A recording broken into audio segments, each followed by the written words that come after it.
तो देखिए life process चल रहा था ना जी। लाइफ प्रोसेस का मतलब कि हमको जीवित रहने के लिए हमारे अंदर जो भी प्रक्रम होते हैं, जीवों का जिस संरक्षण होता है। तो लाइफ प्रोसेस में एक और प्रोसेस होता है श्वसन। कौन चीज? श्वसन। श्वसन का मतलब क्या होता है बच्चा? रेस्पिरेशन।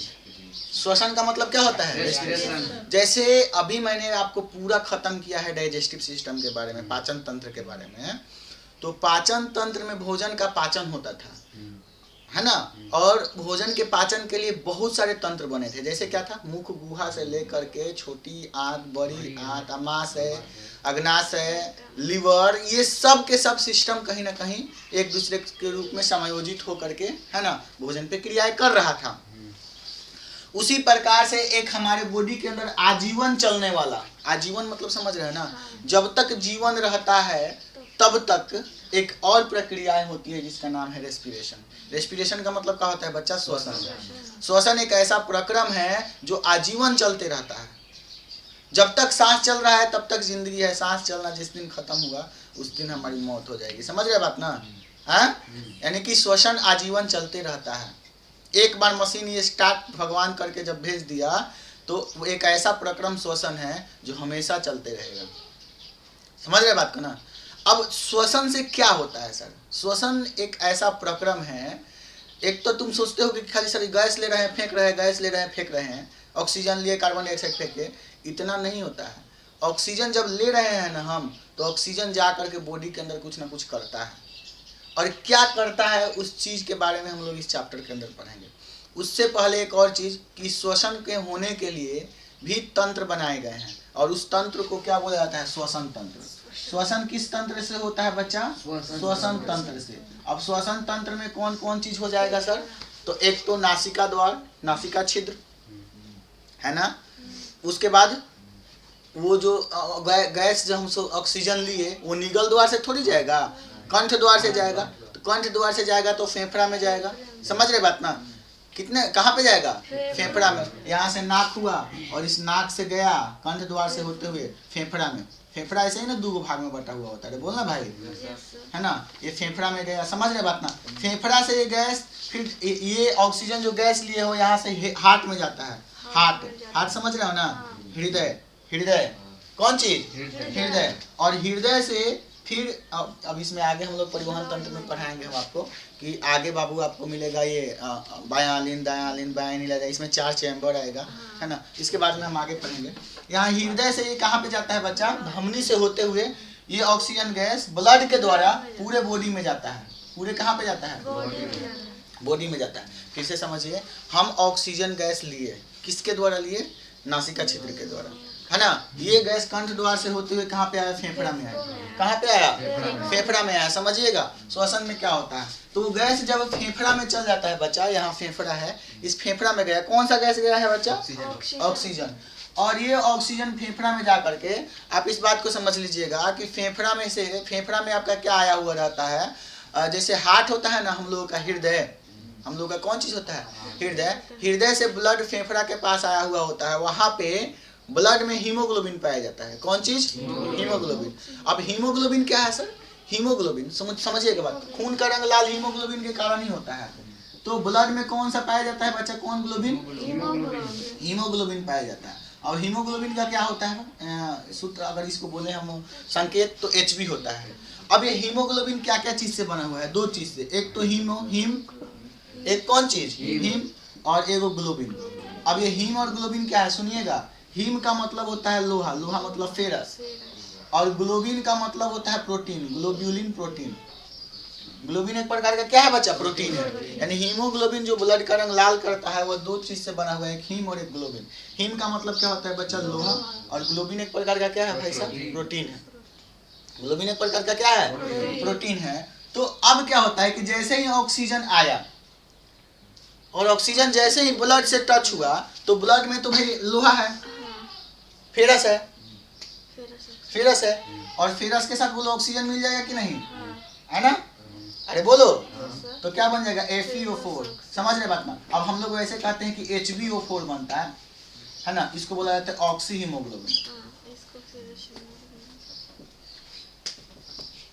क्या बोला जाता है बच्चा? Oxy haemoglobin. क्या बोलते हैं इसको बच्चा? Oxy haemoglobin. समझ रहे बात ना? क्या बोलते हैं इसको? Oxy haemoglobin. अब चूंकि अच्छा बताओ, ये हीमोग्लोबिन से ऑक्सीजन जुड़ा है कि हीमोग्लोबिन में पाए जाने वाले फेरस से जुड़ा है? हीमोग्लोबिन में पाए जाने वाले फेरस से जुड़ा है।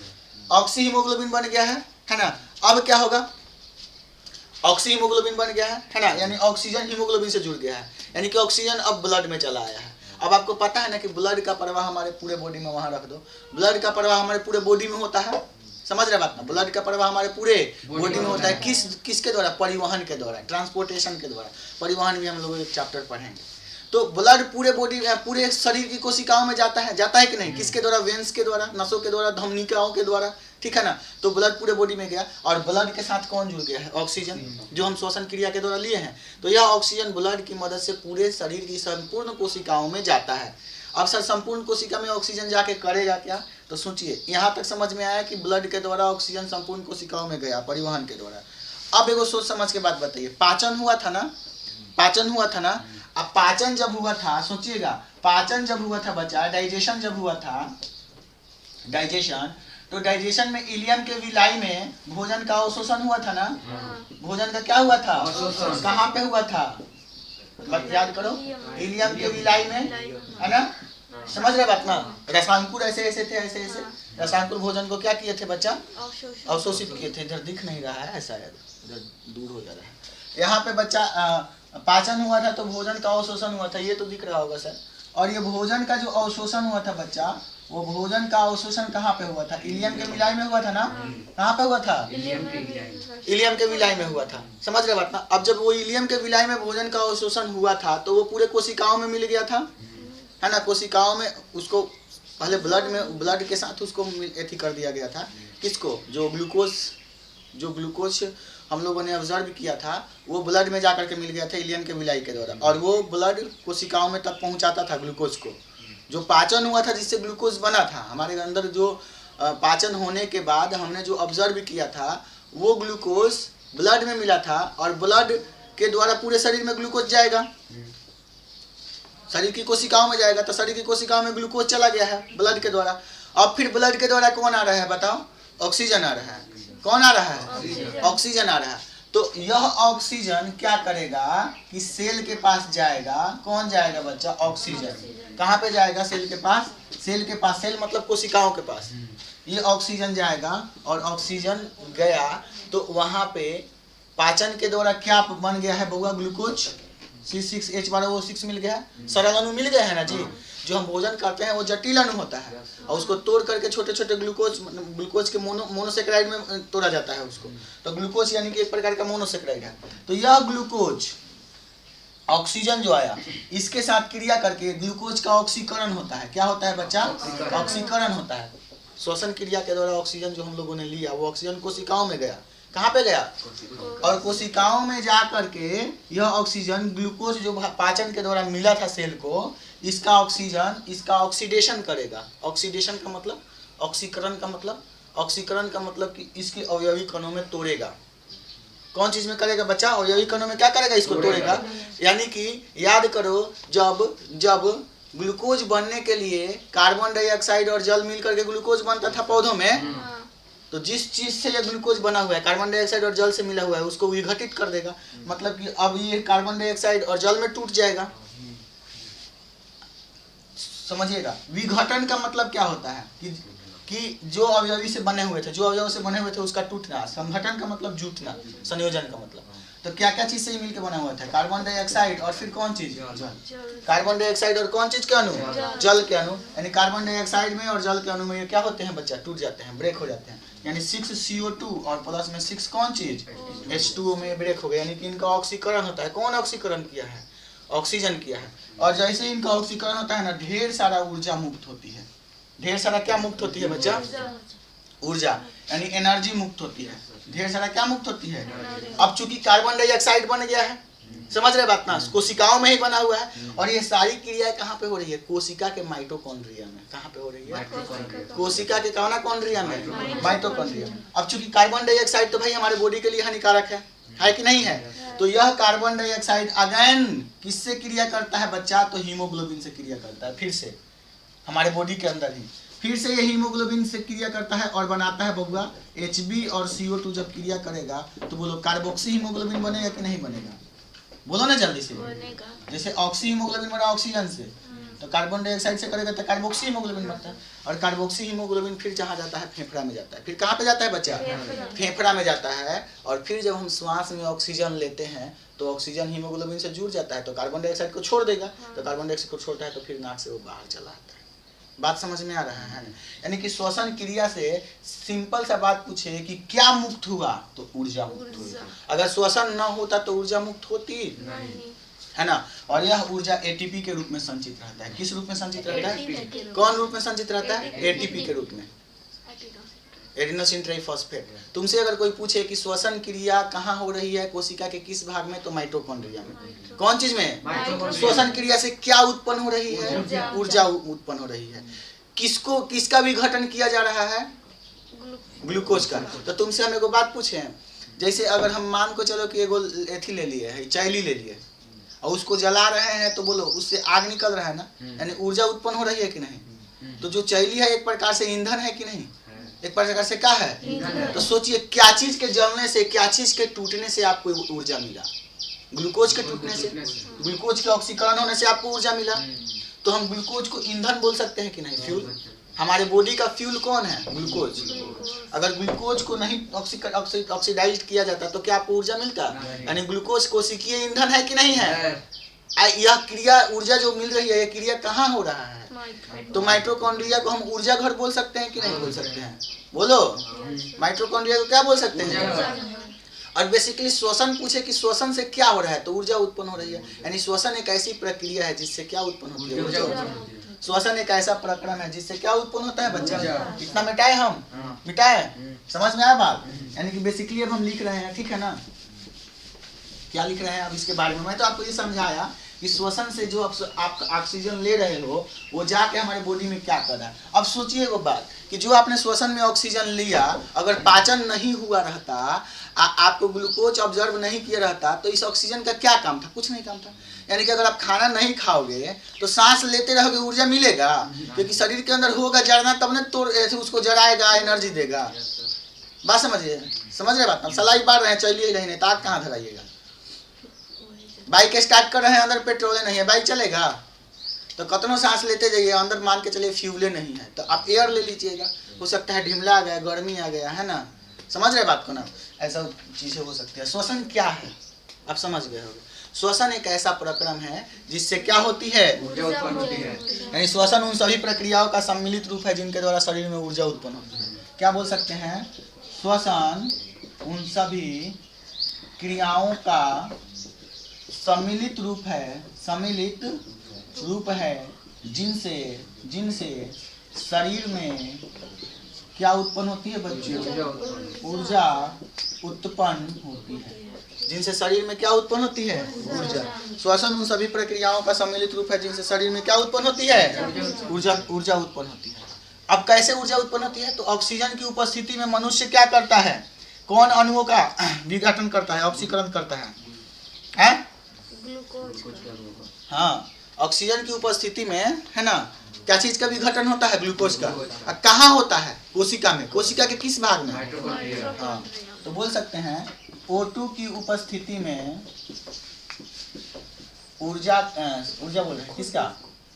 ग्लूकोज का ऑक्सीकरण होता है। क्या होता है? ऑक्सीकरण, है ना? ऑक्सीडेशन होता है जिनसे ऊर्जा उत्पन्न होती है। क्या उत्पन्न होती है? ऊर्जा उत्पन्न होती है। दिख रहा है ना? अच्छा, हम श्वसन का समीकरण आपसे पूछे तो क्या बताइएगा? अभी हमने बताया है, क्या क्या बताइएगा? एक तो ऑक्सीजन जा रहा है, तो ऑक्सीजन के अणु 6O2 C6H12O6 क्या उत्पन्न हो रहा है? जौन चीज से ये बना था वो विघटित हो जाएगा।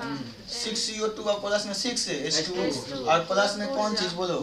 ऊर्जा। किस रूप में ऊर्जा संचित रहेगा? इधर जा नहीं रहा है, यहाँ H2O तक ही ना हुआ।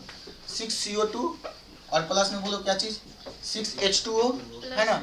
और प्लस में ऊर्जा। किस रूप में? एटीपी के रूप में। किस रूप में बोलो? एटीपी के रूप में। एटीपी का फुल फॉर्म क्या होता है? Adenosine try phosphate, try adenosine try phosphate, यानी कि ऊर्जा जो होता है एडिनोसाइन ट्राई फॉस्फेट के रूप में संचित रहता है। कहाँ पे क्रिया होती है? कहाँ पे क्रिया होती है यार? यानी कि हम बोल सकते हैं बच्चा, थोड़ा सा इधर इसको इस तरफ करते हैं, यानी कि श्वसन की जो क्रिया होती है ना, श्वसन की क्रिया है ना, श्वसन की क्रिया कोशिका के कहाँ पे होती है, किस भाग में? माइटोकॉन्ड्रिया भाग में होता। किसका विघटन किया जाता है? ग्लूकोज का। तो अतः हम माइटोकॉन्ड्रिया को कोशिका का ऊर्जा घर बोल सकते हैं। अरे बोलो, अतः माइटोकॉन्ड्रिया को कोशिका का कौन घर बोला जाता है? ऊर्जा घर, एनर्जी हाउस, है ना। तथा ग्लूकोज को क्या कहेंगे? ग्लूकोज को बोलो कोशिकीय ईंधन बोल सकते हैं कि नहीं? अरे बोलो ना, बोलो ना जी। क्यों कहते हैं? क्योंकि इसी के ना ऑक्सीडेशन से आपको एनर्जी मिल रहा है, तो आप इसको क्या बोल सकते हो? कोशिकीय ईंधन बोल सकते हो ना। अब चूंकि ये ऊर्जा घर बोलो या फिर इसको बिजली घर भी बोल सकते हो। अरे उससे बिजली घर से भी तो ऊर्जा उत्पन्न होती है। बिजलियों घर से क्या उत्पन्न होता है? ऊर्जा। यानी कि इस घर में क्या हो रहा है? ये जो आपका माइटोकॉन्ड्रिया है, तो माइटोकॉन्ड्रिया में एनर्जी उत्पन्न हो रहा है ना जी।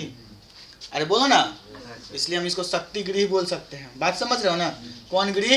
शक्ति गृह। अब तुमसे पूछे कि सर श्वसन का डेफिनेशन बताइए, तो श्वसन का एक तो डेफिनेशन होगा ये कि श्वसन एक ऐसा क्रिया है जिसके द्वारा ऊर्जा उत्पन्न हो रही है। यानी कि कैसे उत्पन्न हो रही है? तो क्या कर रहे हो? श्वसन क्रिया में बाहरी वातावरण से ऑक्सीजन लेते हैं हम लोग। क्या लेते हैं? ऑक्सीजन लेते हैं, है ना। जहाँ ग्लूकोज का क्या करता है? ऑक्सीकरण करता है। श्वसन क्रिया में हम बाहरी वातावरण से क्या लेते हैं? ऑक्सीजन। और ऑक्सीजन क्या कर रहा है? जाकर के ग्लूकोज का ऑक्सीकरण कर रहा है ना। ग्लूकोज का ऑक्सीडेशन करता है, जिससे ढेर सारी क्या उत्पन्न होती है बच्चा? ऊर्जा उत्पन्न होती है। इन समस्त प्रक्रियाओं को ही क्या कहा जाता है? श्वसन। अब श्वसन दो रूप में संपन्न होता है, एक वायुवीय श्वसन और एक अवायुवीय श्वसन। Aerobic and एनाएरोबिक, वायुवीय अवायुवीय। वायुवीय में क्या होगा? ऑक्सीजन की संपूर्ण मात्रा होती है ना। अवायुवीय में ऑक्सीजन आंशिक मात्रा में होता है, मतलब कि संपूर्ण मात्रा में वो नहीं होती है। तो अब इन दोनों के बारे में हम आपको समझाएंगे। श्वसन कितने प्रकार का होता है बच्चा? एक वायुवीय और एक इतना में किसी को दिक्कत है तो बताओ, नोट करो जल्दी।